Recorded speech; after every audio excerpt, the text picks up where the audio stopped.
Welcome to Novelist Spotlight. This is Mike Consul, your host. In addition to being the host of this podcast and interviewing novelists, I am a novelist myself. I have 3 published novels. My latest is titled Lolita Firestone, a supernatural novel, and it is set in Sedona, Arizona and Cairo, Egypt. My previous novel is titled Family Recipes, a novel about Italian culture, Catholic guilt, and the culinary crime of the century. And my first novel is named Hardwood, a novel about college basketball and other games young men play, and that story deals with issues ranging from depression and racism to sex, religion, and university politics. All 3 novels are listed in the episode notes. I hope you will buy them, I hope you will read them, and I hope you will thoroughly enjoy them. Now, on with our program. In the spotlight is Eva Leigh, a USA Today romance author who has always loved romance. She writes novels teeming with determined women and men with replete libidos. Eva and her husband, author Nico Rosso, a fellow romance author at that, live together in a central California community. Now imagine the romance and sexual chemistry in the Rosso Leigh household, writing, research, and action, one would imagine. But, she isn't all work and no play. Eva enjoys baking, spending too much time on the internet, and listening to 1980s music. Her book titles under the name Eva Leigh include An Education in Pleasure, Scandal Takes the Stage, Temptations of a Wallflower, 2 Rakes for Mrs. Sparkwell, A Rogue's Rules for Seduction.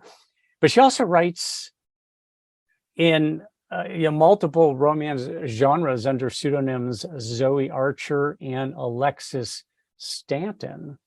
Now, I said multiple romance genres. I actually am not sure about that, but we'll find out from Eva. Eva, welcome to the program, and thank you for taking the time. Well, thank you for having me. I appreciate the invitation. Talk to us about why the multiple pseudonyms. Are you actually slicing and dicing within the romance genre, so you wanted to differentiate in that way as well? Well, initially I started as romance author Zoe Archer, and the reason why I used a pen name is because I had also write in like commercial and literary fiction.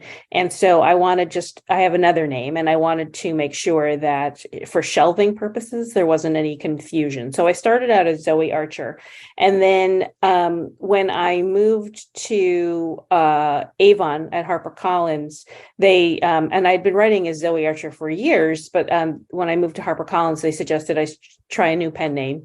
So that's where Eva Leigh came up.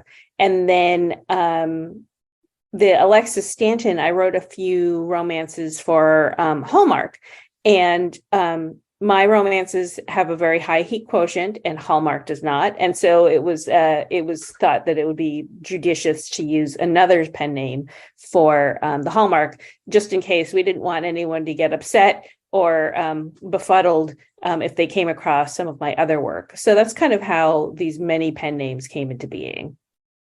Now, are you one of those romance authors, because I've heard of them before, that write romance to make money, but then write literary fiction because that's what they really care about most? Is that part of the equation here? No, it is not part of that equation. I write romance because I love romance. And I would venture to say that anybody who goes into writing any genre fiction, but especially romance, with the sole intention of being commercially successful at the expense, or what they believe to be, they're going to set their writing skills aside in order to just sort of churn out product to make money, you're going to find that your readers are going to realize that you're entering into it from bad faith. And your product is not going to be very good because you yourself don't care for it. Like, romance authors are romance readers and they love romance. And so I would caution anybody who thought, oh, I want to make some fast money without a lot of effort. I'll go into romance. I would say that's probably, that's a pretty harmful position to take. So I would say maybe go somewhere else. But so dilettantes need not apply. Exactly. So what does it mean to be a USA Today romance author? I haven't heard that phrase before. I'm a USA Today bestseller. That's what I think. Okay. So there was an anthology that I was in with several other romance authors that made the USA Today bestseller list. And so once you get that, they can never take it away from you. And so you make sure to brandish that wherever you can, because everyone likes a little air of legitimacy, and listing is one way in which I think we sort of use as a criteria for like gaining some of that legitimacy. So I'm a USA Today bestselling author. There you go. So how did two romance novelists come to be husband and wife? Well, we were not when we first got together, Nico and I, we were not both romance authors. Nico had ventured into he was a writer, but he did other writing, but like because of he learned about romance through me, and was very receptive to it, very open to it, not judgmental at all, and is actually one of my critique partner and my beta reader. But as he was reading it and got to know the community, he really enjoyed it, really liked it. And he liked the supportiveness of the community, generally speaking. And he liked the hope and sort of the ethos behind romance. And so he started writing romances too. And as a matter of fact, the Romance Writers of America they used to have, I don't know if it's extant anymore, but they had the Rita Awards, which is like their kind of like their major award for nominations that they do every year for romance. And I'd been nominated twice, but Nico has also been nominated for his romantic suspense. So that was pretty awesome. Now, does he actually write under his name, or can a male legitimately write romance, or does he write under a woman's name? Well, Nico is not his name. But he also didn't want to be disingenuous by using a woman's name, because he felt like, and I agree that there's a certain amount of trust in a relationship between a romance author and their reader. I think a lot of it has to do with the nature of the subject matter, because it's about emotions and openness. And so by disguising himself, he felt with a female pseudonym, it just sort of felt like, well, there was this obfuscation going on. And so he wanted to use something else. So he went with Nico, because he's half Greek and half Italian. So that was a name that was pretty, it felt. There you go. Yeah. You got a foot in both tribes there. Yeah. Now, does it hurt sales at all for a male byline to be doing romance, or do women trust male writers to understand a female's sensibilities when it comes to the bedroom and the restaurants and all areas of romance? Well, I mean, I think it's not even about sexuality. It's about emotional intimacy, and it's about seeing the person. That's why they wouldn't trust a man, though, right? Right. Well, and I would say that there is some reticence, especially if it is a man writing male, like a male protagonist and a female protagonist, because there are people of all genders who write queer romance, LGBTQIA romance, I think, and they will write about their own experience. And I feel like maybe in that regard, there might be there's not the same kind of like caution, I think, that there might be when somebody like a woman reads a man writing women, because it's like there, unfortunately, I think, sometimes there's a lot of trouble when certain genders write other genders, and they don't necessarily lack of understanding. Yeah, lack of understanding, and understanding also what the reader wants, not even like how somebody functions, but it's like there's a difference between a romance hero and a man, and they're not necessarily the same.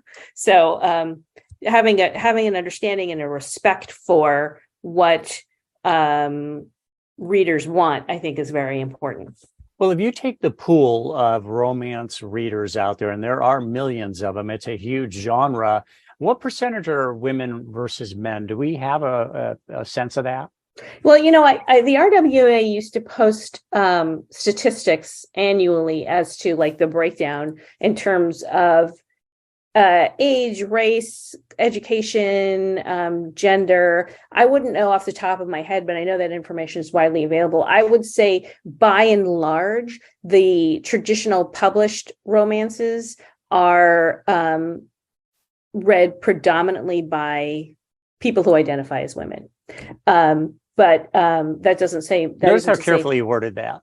Well, but then there's, but it's, 20 years ago, we would have just said by women. Right. But I want everything's been subdivided quite a bit.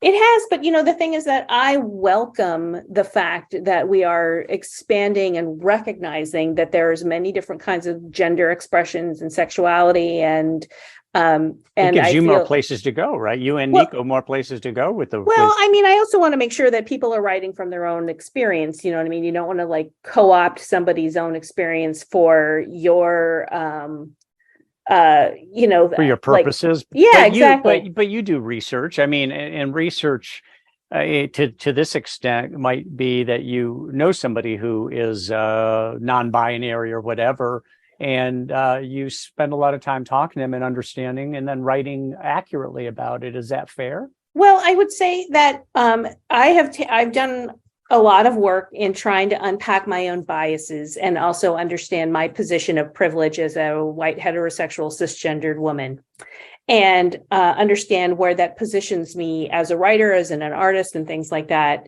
And I feel like when I took this excellent class by a romance author by the name of LaQuette, and she gave this really phenomenal class about writing through these different lenses and things like that. And it really made me wonder, like I want to make my world and my books as inclusive as possible, but that also means I cannot write, me personally, this is my belief, I'm not comfortable writing from the point of view, like a point of view character, like a first person or a close third of somebody who's experience, who I feel like might be able to tell their story and understand their nuance much better. So that means I myself I like to include in my books characters of color, characters who are LGBTQIA, and at the same time, my point of view characters are characters that I feel like I'm not like telling somebody's story for them.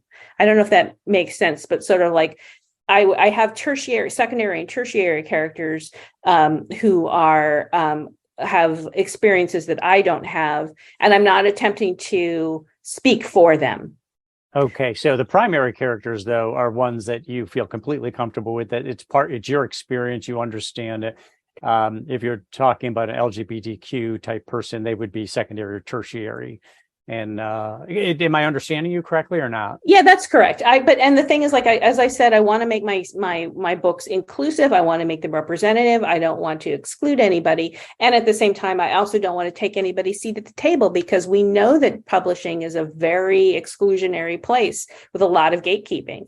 And so I feel like, especially as Eva Leigh writing historical romance, there's a very limited number of places that a traditional publisher, for example, is going to say, all right, I'm going to write, we're going to publish a book by a queer author or an author of color. And it's like, well, like if for me to kind of muscle in and be like, I'm going to write a story where the protagonists are people of color. Well, that's like, it ensures that, like, I'm not going to write to that person's truth. And that I'm also going to make sure that also ensures or makes more difficult somebody who has been excluded from publishing. It keeps them out even more. So I don't want to do that. I want to make sure that everybody gets a seat at the table. So this is why I try to negotiate it as best as I possibly can. I'm not saying it's the solution. It's the one that I've come up with for now. And I hope that it will continue to evolve as I evolve and learn more and listen more.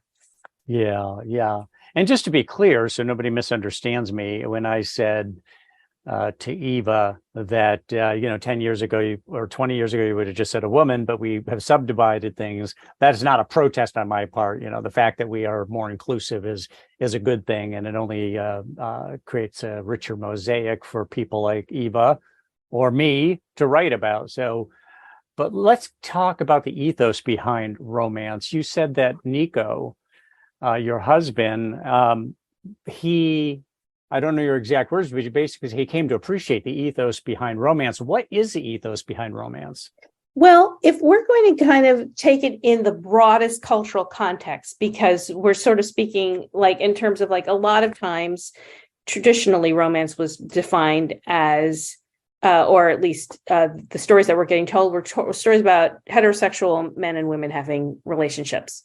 And we're prioritizing and emphasizing emotion and agency and sex positivity.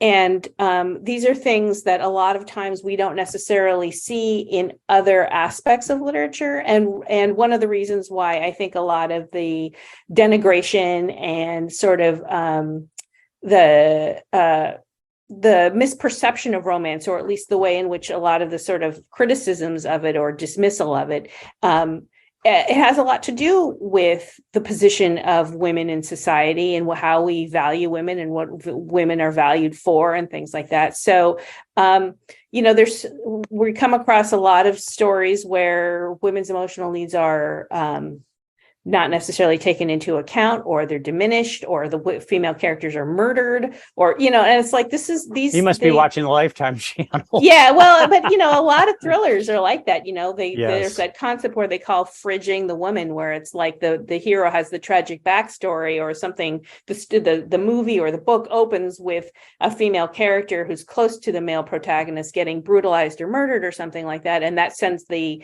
male protagonist off on his journey of revenge or whatever it is. And it's like, okay, that's we're trying to sort of reassess gender roles and things like that. So, and what's really great too is that as publishing is hopefully getting more inclusive, we're also seeing happily ever afters for people who are, like, well, obviously a gay person can't have a happily ever after if this is a historical romance. Well, it's like, well, we know that that's not true. Same with people of color. We know that they're happily ever afters. But so the sort of notion of hope and agency and all the things that make sort of life rich and wonderful, these are things that are prioritized within the romance genre. And that's really nice to see. Describe your marriage to Nico and Nico's marriage to Eva. Give us a peek under the kimono, so to speak. Well, the thing is, it's a partnership.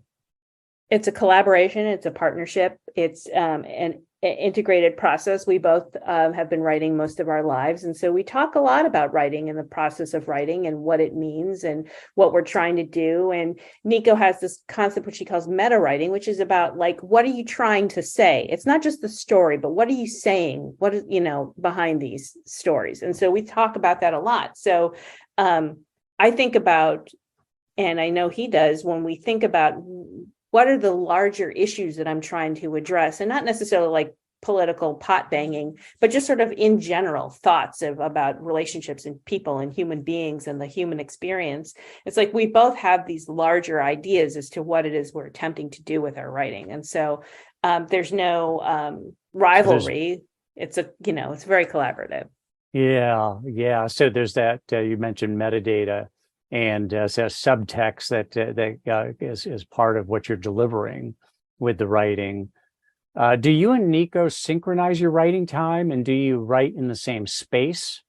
Well, we I realize you're independent writers. You write your own stuff. Yes, we do. But at the same time, maybe just in terms of just life management, you might say, let's if we're writing at different times and we're taking time away from each other. I think we generally try to coordinate our writing times together. That way we know, like, okay, now it's time to have lunch, and now we're both going to go run some errands and things like that. So back when we lived in Los Angeles, we shared an office, and we actually measured the distance between our desks, and it was 8 feet. But now that we've moved, we each have our own offices, which is nice.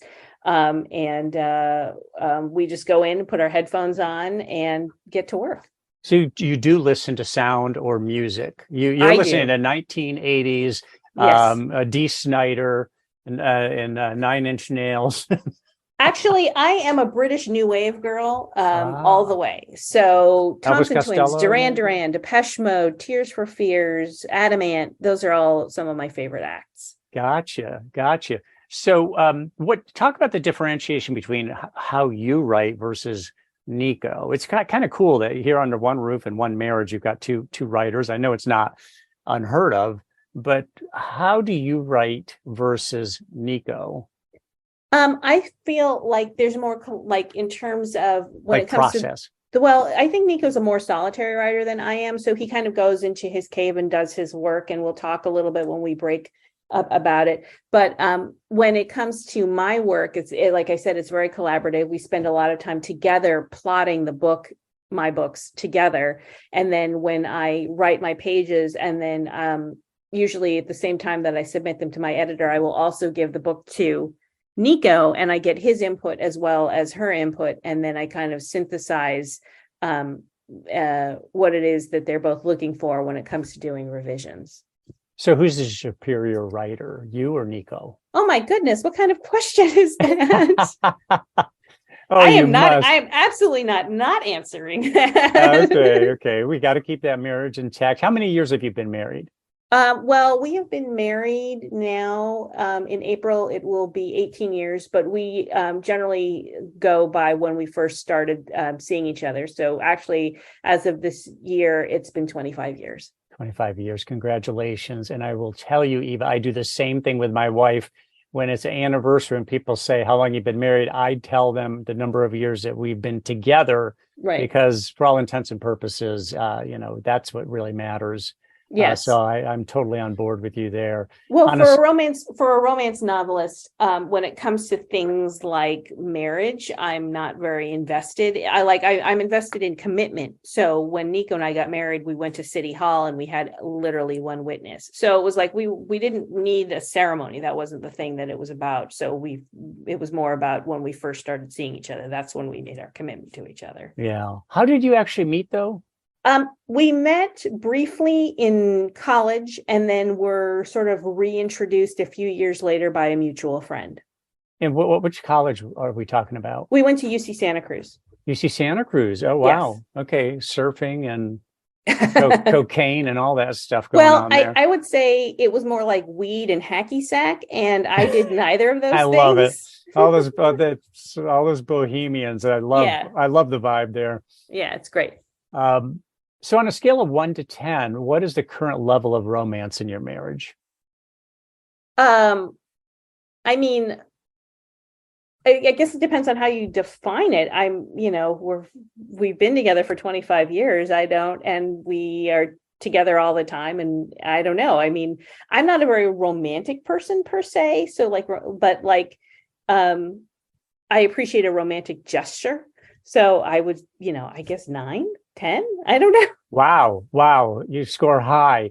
Well, you write about romance and you write about people who obviously are engaged in romantic activities.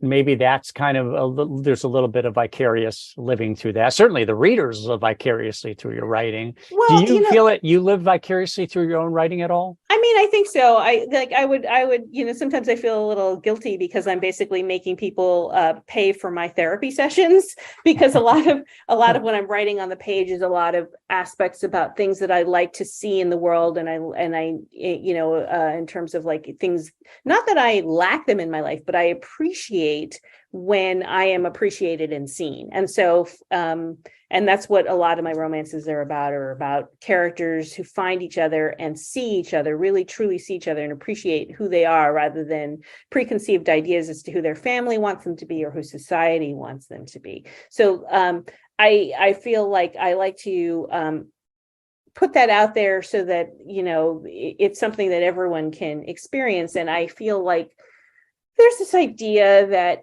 romance readers read romance because they themselves are sad or lonely or don't get these things in their lives. And I think, again, that's a misogynistic fiction. I think people who read romance actually are really good at advocating for themselves when it comes to what they want out of a relationship, their in terms of their emotional needs and their sexual needs too. And I think it's been pretty well documented that people who read romance novels lead very healthy sexual and emotionally fulfilled relationships. It's not because they're like, oh, I lack this, so I'm going to read this. It's like, it's supplemental. And it also gives them joy and hope in the midst of a timeline, especially now, that's very dark. And so romance is extremely important to people. I've heard, and you like it hot, because I've heard in an interview where you said, you want steam coming off that page. Now, that's under the Eva Leigh name. Is that right? Because Go ahead. Zoe Archer but Eva Leigh has definitely been very, very hot. I think it's even hotter than my original stuff. But I think people, especially outside of romance, they get hung up on this notion about the sexuality, because maybe there's something about women's sexuality, people predominantly women's sexuality, that I guess is forbidden or taboo or disdained or something like that. And it's just like, I think sex can be, for some people, a really important part of their relationship, and getting your needs met is critical in any regard. And so this is one manifestation of how you get your needs met, especially because in these books, it's like if you're reading a heterosexual romance, the female main character's pleasure is central. And we're so used to sort of making women's pleasure either sort of tangential or not necessary, or mocking it. And this is like, no, we're owning it. Yeah, yeah. And when you write a sex scene, this is not going to be a male who is selfish, who is just fast to the finish. It's almost going to be, at least some of those scenes, I would imagine, would be a good instruction manual for a man to understand how a woman might want to be treated in that situation. Yeah, I mean, I would advocate if somebody is a heterosexual male and they want to learn more about heterosexual, or just women's sexuality, I would say, pick up a romance novel. I think there could be a lot in there that might be surprising and might be enriching. Well, don't you think it's true that, and this is a generalization, but men tend to think of intimacy as sex. And I would say almost any woman you ask what has been the most intimate moment of your life, they probably wouldn't refer to sex. They'd probably be referring to something that was tender moments, that the cuddling, or where the man was there for them in a way that was really significant. Well, women enjoy sex. They like it. I mean, not every woman wants to have sex, but many women do. And they enjoy it. And it's something that is an important part for many women. It's part of their lives. And it also has to do with the communion between characters. So, yeah, there's the orgasmic aspect of it, but there's also the attention to their needs at that moment. There is that emotional and sort of psychic intimacy that happens as a result of that. So, I mean, I don't know how colorful my language can be. It's like, yeah, women like to fuck, and they also like to cuddle. I mean, they're both things exist at the same time. Yeah, yeah. Although, well, I'll leave it at that. But I would like you to a little bit later on read one of the sex scenes for us. I'm going to actually have to say that I decline. I'd be happy to read another scene, but if I'm not a trained reader, and so I would rather, and usually when there's an audio sample, it's not a sex scene. So I think I'm going to have to pass on that. Okay, but you would read something. Yes, okay. Absolutely. Okay, so let me, we'll do that a little bit later, but what are some of the you're in a successful marriage by, it certainly looks that way. So what are some of the practices? I mean, is there anything that you and Nico do, any practice or practices that you think help solidify a marital relationship? I think listening is like one of the most important aspects of it, and being there for the other person when they're going through something, and really hearing them and what it is they're going through and what it is they're experiencing, and being there for them at that moment is really important, and communication is central to that. There's a psychologist named, I think it's John Gottman. His last name is Gottman anyway, and he specializes in relationships and communication, and he has this really great list on ways in which you can communicate with somebody that helps the other person feel seen and gets your own needs met. And I think utilizing and implementing those kinds of things can make for a really strong relationship, regardless of your just I think it's just important for everybody in any kind of romantic partnership, however it expresses itself, to utilize that. And that's GOTTMAN. I think so. It's We'll on look my it up. shelf, We'll but Google it. yeah. We'll Google it. Yeah. So under the name Eva Leigh, how many books have you authored thus far? As Eva Leigh,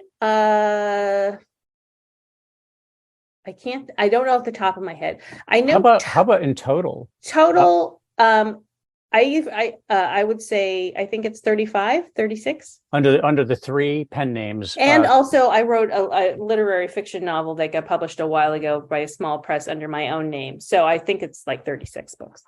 Wow. So you're very productive.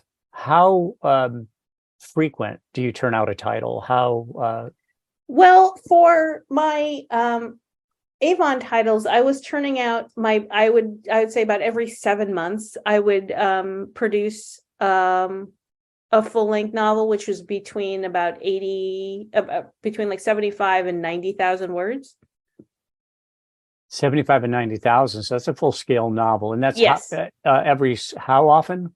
About 7 months. Okay.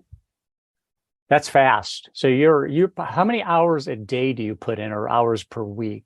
Well, I actually don't have a lot of physical stamina for writing. So I would say if I put in more than like 3 or 4 hours, that's a really big day. Yeah. I've been using the Pomodoro technique where I will sprint for 25 minutes and then take a break and then go back and then do that for maybe 3 or 4 times and then take a longer break.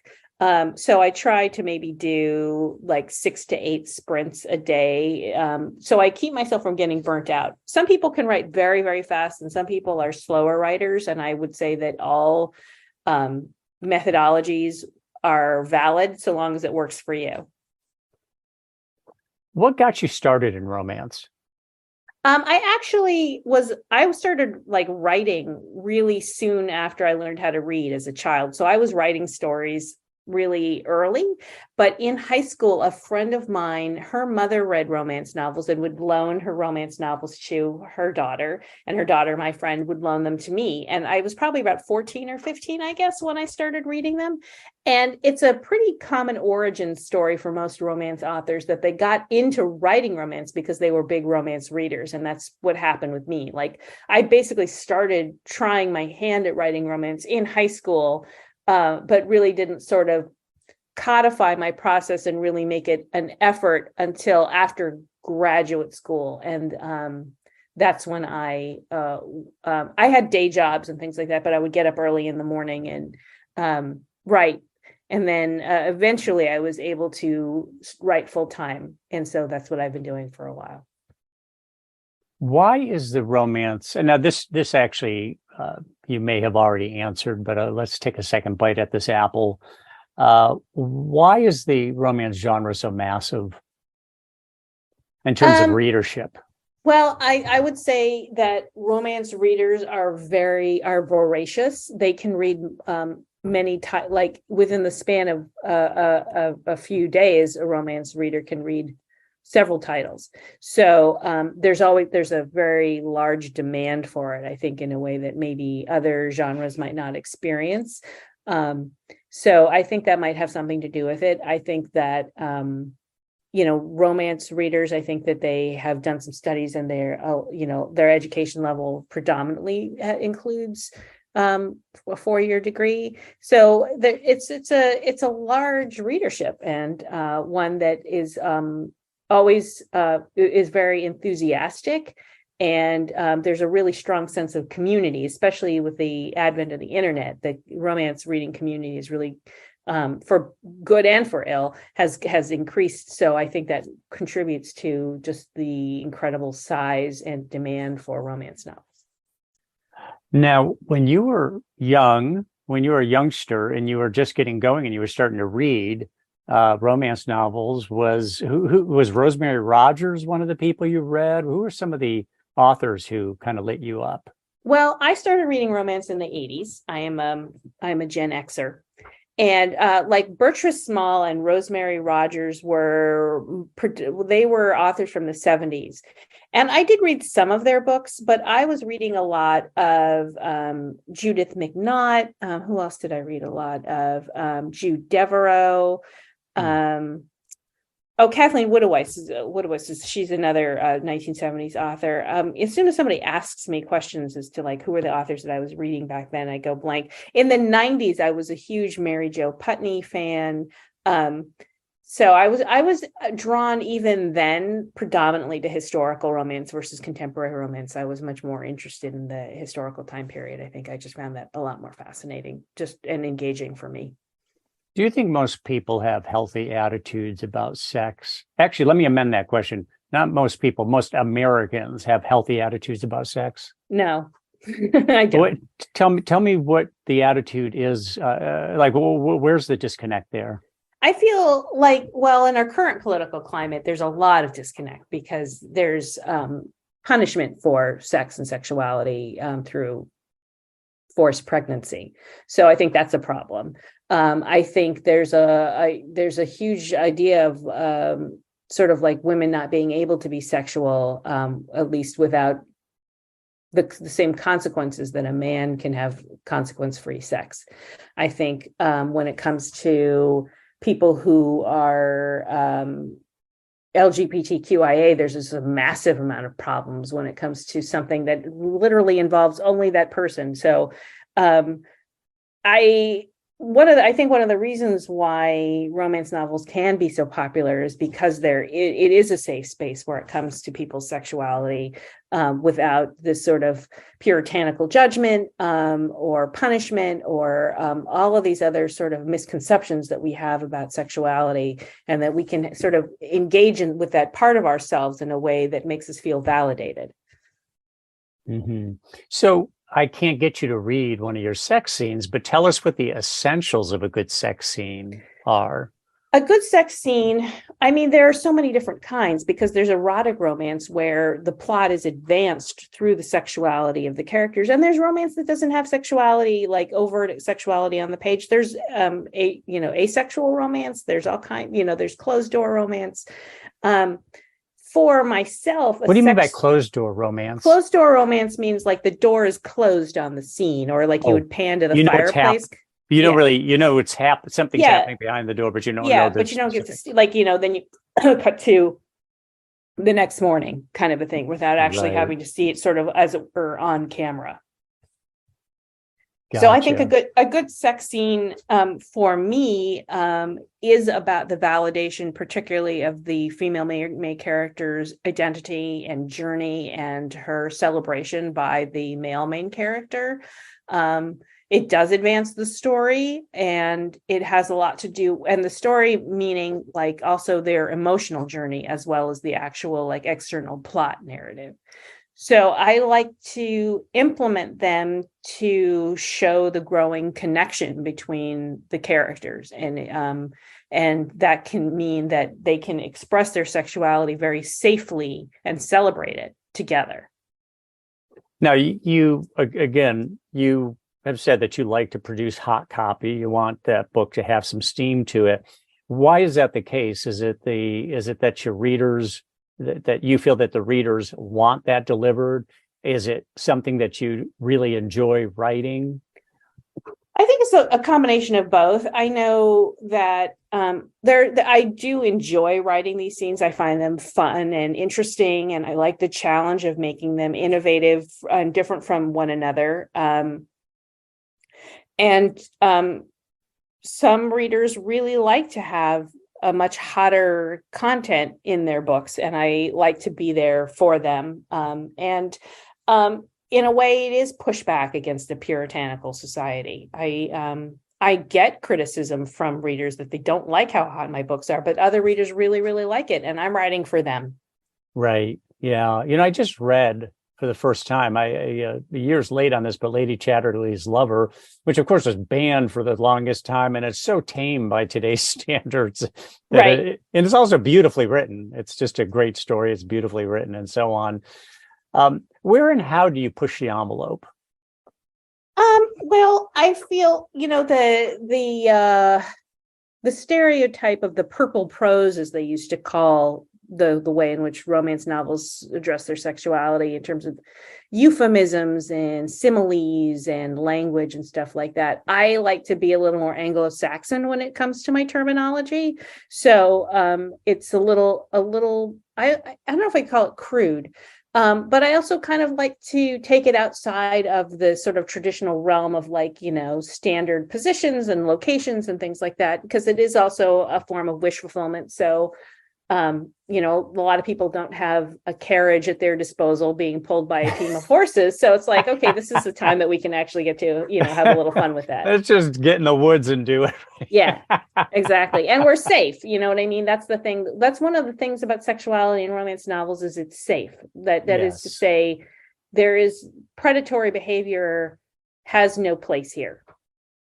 Or there can be dominance and submission type behavior, but it's consensual and it's done, it's role playing, right? And it's done safely. And it's fantasy. I think sometimes people, there's like accusations where when there's BDSM in romance or non-consensual sex in romance, it's like, well, obviously that means that the readers don't really need that in their own lives. It's like, well, no, in the context of this particular safe space, they can indulge in these kind of taboo fantasies, but no, it's going to be okay. Unlike in the world outside of the pages of books, where there's so much predatory behavior and so much damage being done. It's like, okay, we can kind of explore these things, all of these darker fantasies, but we know it's all right. Right.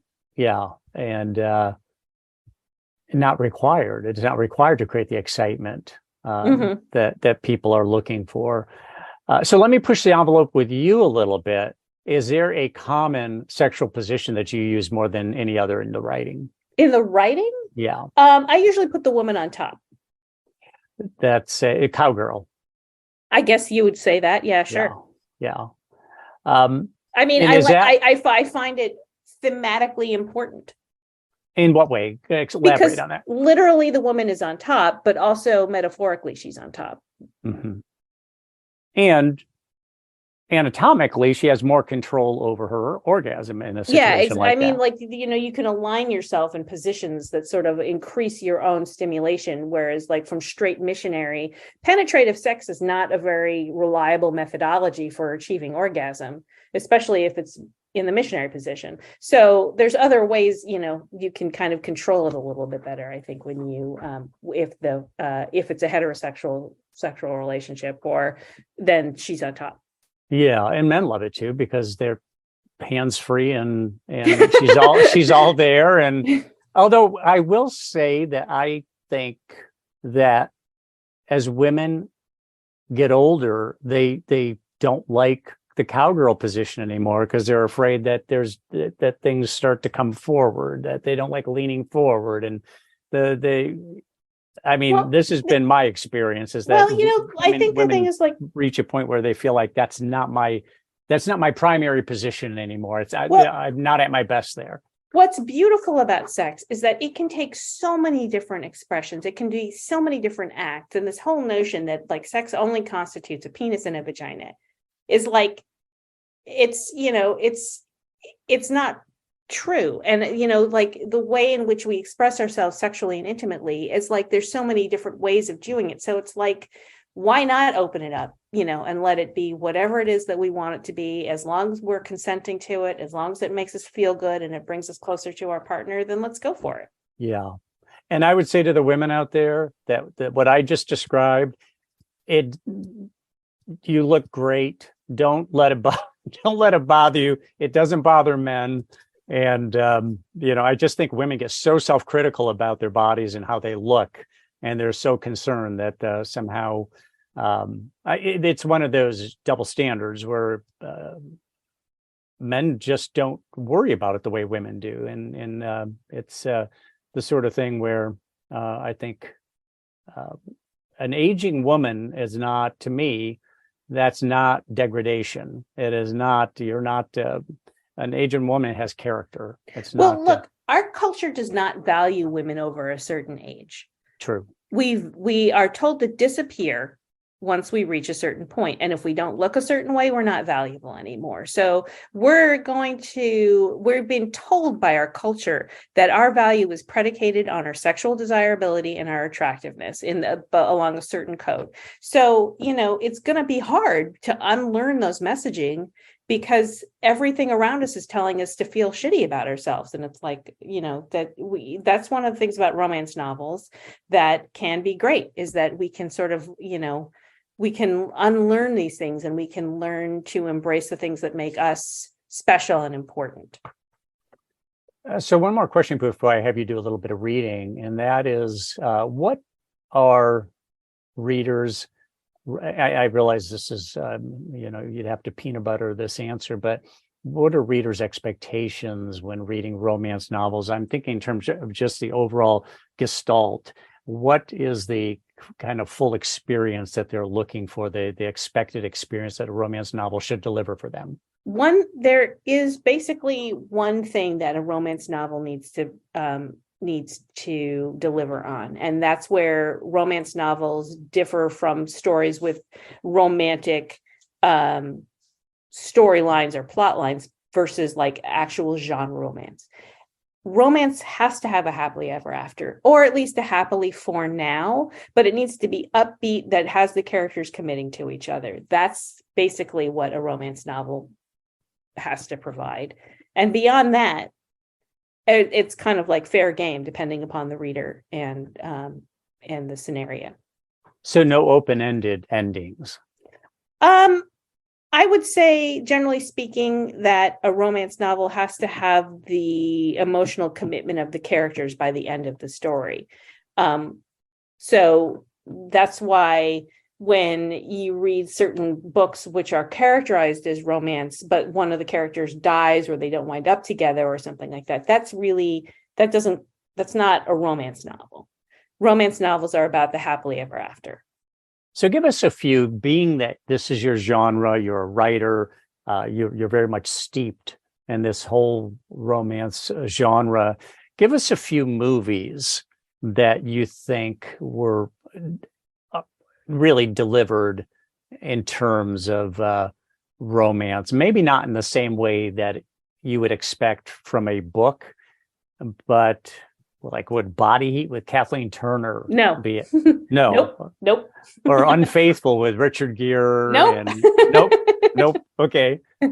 Fire away. Give us a few. I obviously my mind has just emptied out of that. I would say, I just recently watched Fire Island on I can't remember what channel was airing it, and it's a modern retelling of Pride and Prejudice that's set on Fire Island in New York, and that was a great story. And we didn't necessarily even I felt the emotional connections between the characters. I really enjoyed that quite a lot. Most modern rom-coms, I'd say, generally have that, but oh God, how about Wuthering Heights? No, that's not a happily ever after.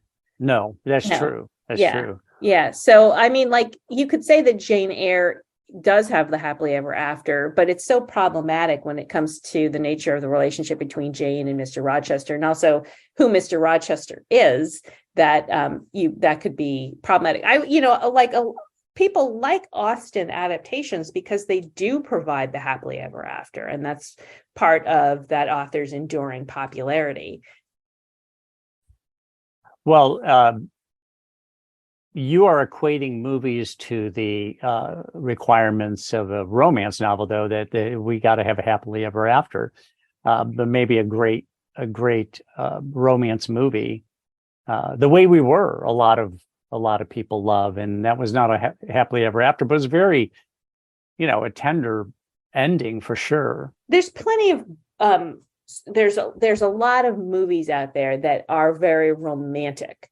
are they necessarily like what, like I guess we're sort of trying to compare apples and oranges in terms of determining like what is a romantic and what is a romance.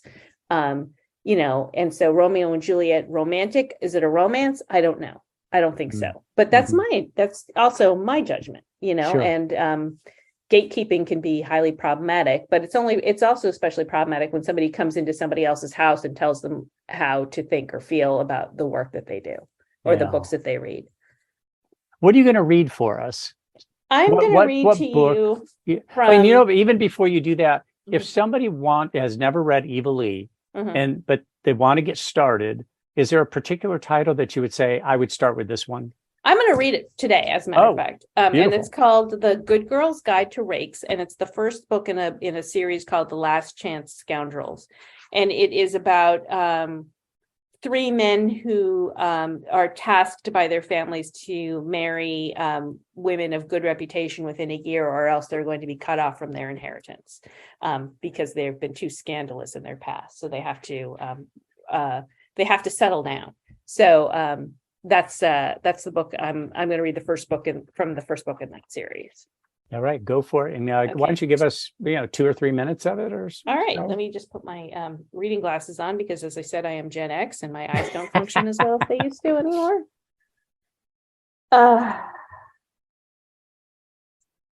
Are you certain you haven't mistaken me for one of your sophisticated paramours? Impossible. His disbelieving laugh was not flattering, with all of its implications. Why seek me out? She folded her arms over her chest. His expression sobered. You're aware of the ultimatum your father and my parents have placed on me, Finn, and Dom, that we all must find brides of good repute within a year or we're to be cut off? I'm aware. How could she not be? Dom had moved back home a little over a fortnight ago, and thunderous arguments between him and their father had ensued. Since their mother had passed away 5 years ago, the lack of Ma's soothing, mitigated presence was acutely felt whenever Dom and their father were together. The trouble was that Dom and Ned Kilburn were far too much alike and loved each other deeply, resulting in almost constant conflict. Though Dom was poised to join the family business, contention was ever present between father and son, especially because Dom seemed to enjoy flouting convention at every opportunity. His preferred methodology had been tearing a path through London's wilder corners with the Ransom brothers, but now that carousing had to come to a stop. Not that it had, not for Dom.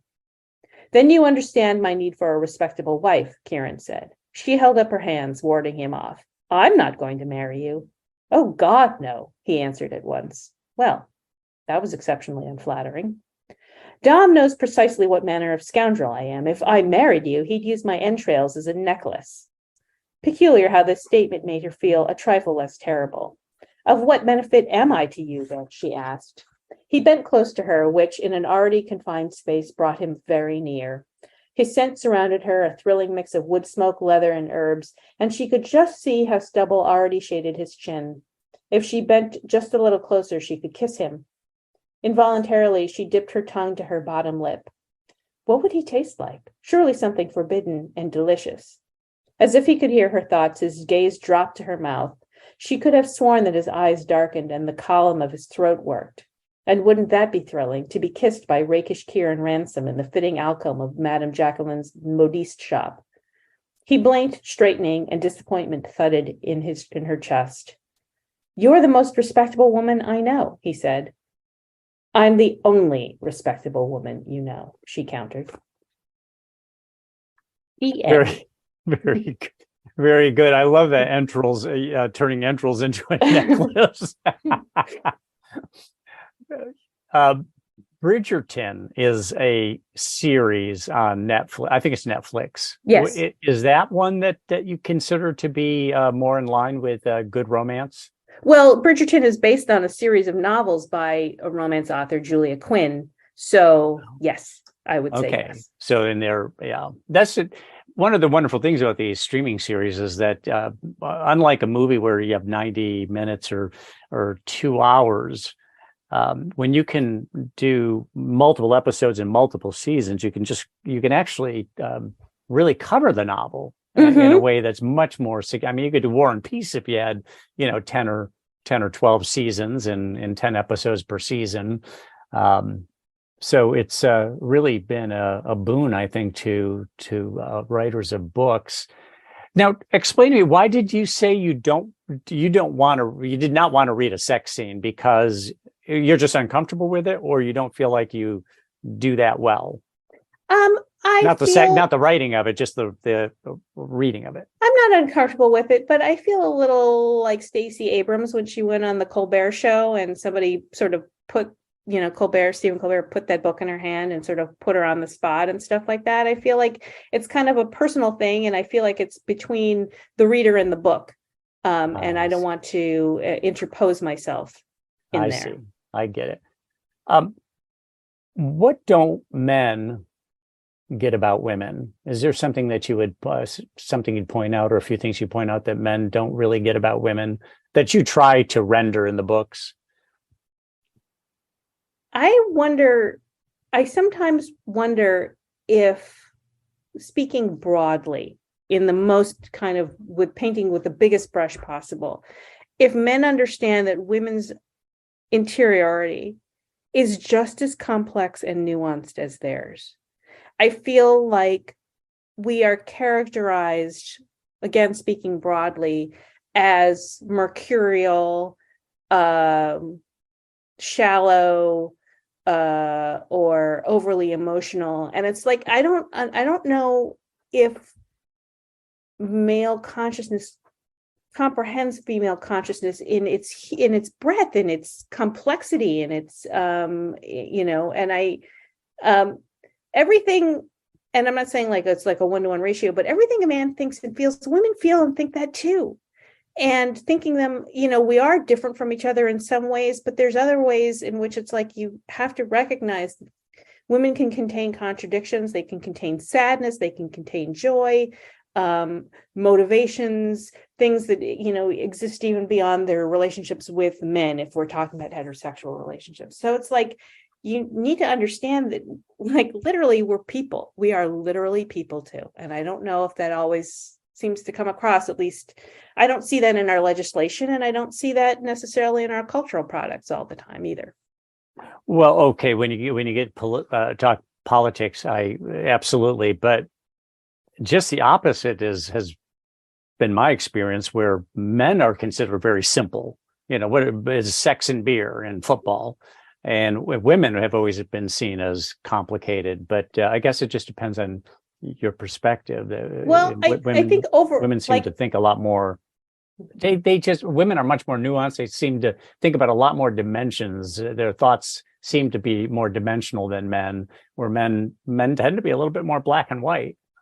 Well, maybe it is understanding, nuance. And also, it wasn't until fairly recently that female consciousness and ideology was considered to be much more simplistic than male consciousness, like that a woman couldn't possibly be a philosopher, or right, or you could never do business. Right, exactly. They're too emotional to do business. Right. I mean, and like all of these things that there's this sort of like facile, sort of like childishness about being a woman, that and like that women lack gravitas or any of those things. So I think it's like this sort of idea that guys are just like chest thumpers who just want a man cave. I mean, I think that does them a disservice, and it also sort of it also makes the relationships between the genders that much more problematic by rendering it in like these kind of binaries. Right. Have you ever read or seen a lecture by Esther Perel, the sexologist? Do you know her, Esther Perel? I'm not familiar with her. If you just plugged her name in on TED Talk, she has some great TED Talks, but she is very she goes a long ways towards giving people much healthier attitude towards sex, and she comes across as just very sexual herself, and just one of those people who I think I think you would enjoy what she has to say and write. And so I bring her up because when I was thinking about some of the topics I wanted to discuss with you, she just popped into my head. So I thought I'd throw that out there. Cool. Can you tell us what is the And I'll wrap it up with this, unless you wanted to add anything. Is there a particular aspect of your writing game that you consider particularly strong? One of the analogy or one of the examples I use is that Elmore Leonard, the old detective, the late detective novelist, I used to say he writes dialogue like he invented it. He was like a great dialogue writer that people would say. What is it in your writing game that you think is your biggest strength, if you could identify one? Well, I like my dialogue. It takes multiple passes to get it right, because sometimes I'll do like first draft kind of dialogue where it's just the characters are saying what they're thinking or feeling. And then you kind of need to go back and sort of like, is there another way that this would be said? Does everybody always say exactly what they're thinking or feeling? No, there's usually some kind of, obfuscation or ulterior motive or something like that. So there's that. I also like the nature of the way I describe the characters' relationship to each other, because for me, it's always been really important that my protagonists, we understand the why behind their relationship. It's not just that they want to get into bed together or that they find each other attractive. It's like there's something intrinsic about each character that feeds something in the other. And I feel like I generally try to show that and do a relatively good job in demonstrating that on the page. Well, I'm going to have to get my hands on a copy of the Good Girl's Guide to Rakes. Did I get the title right? Yes. That's a great entry point right there. No pun intended. To Eva Leigh's writing. Eva, this has been a lot of fun. Is there anything that maybe I've omitted? Anything about your writing in the genre and so on that you might want to add? No, I think I just kind of want to reiterate that, writing, regardless of if it's a genre work or not, it involves work and it involves craft, and romance is no different. Thank you so much for coming on the program. Thank you.